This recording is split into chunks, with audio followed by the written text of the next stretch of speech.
humans have created due to the increase in CO2 emissions is ocean acidification.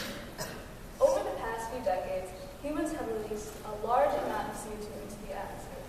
However, approximately 30% of that CO2 is being absorbed into the ocean. And this excess CO2 is disrupting the underwater ecosystem.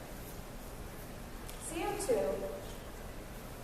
binds to water molecules and creates carbonic acid, therefore decreasing the pH in the ocean, thus the term ocean acidification. Now, how does this affect fish? Fish creates an equilibrium with the environment. So as the concentration of acid in the water increases, they will absorb the acid to create that equilibrium. And because of this, this will alter chemical reactions in the body. Because in humans, only a drop in blood pH of about 0.02 to about 0.03 can cause seizures, comas, or even death. Now the fish, in order to prevent this from happening, has to pump out this extra acid when they should be using that energy to maybe digest or run away from predators or to grow and reproduce.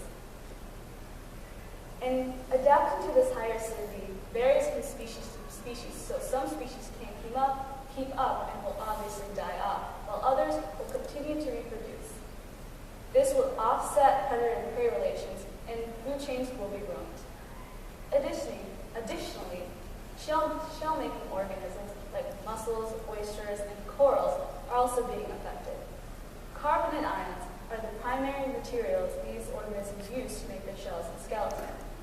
However, CO2 also binds to these carbonate ions and makes bicarbonate ions, and then this bicarbonate ions change back to a hydrogen ion, which decreases pH, and goes back to carbonate ions, but as acidity increases, less of this bicarbonate ions change back.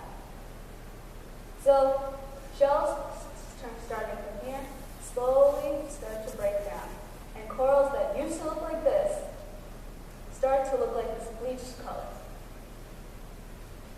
Now, scientists are worried about these effects because approximately 55 million years ago, there was a similar instance called the Pliocene-Eocene thermal maximum. 6.8 trillion tons of CO2 entered the atmosphere. Atmospheric temperatures increased by about 5 to 9 degrees Celsius. The pH of deep oceans dropped quickly, and the CO2 concentrations in the ocean increased, and many shelled organisms disappeared. The only difference between back then and now is that there's a lot more CO2 in the atmosphere now than back then. So as you can see, concentration of CO2 increased, and this is the temperature before, and this is after. Today, the ocean acidification is much stronger. It may affect shallow waters or even cause mass extinction. So what can we do? Not many people are aware of the effects of ocean acidification. We need to educate, just like the brochure I created, intended to inform others of these effects. Until the majority of humans are aware of this problem, only then can we bring significant change and return the ocean back to its normal state. For now, waste less water to decrease runoff into the ocean. Insulate your heaters. Drive electric cars or use carpool. Do what you can to decrease your CO2 emissions, because just like Sylvia Earle said,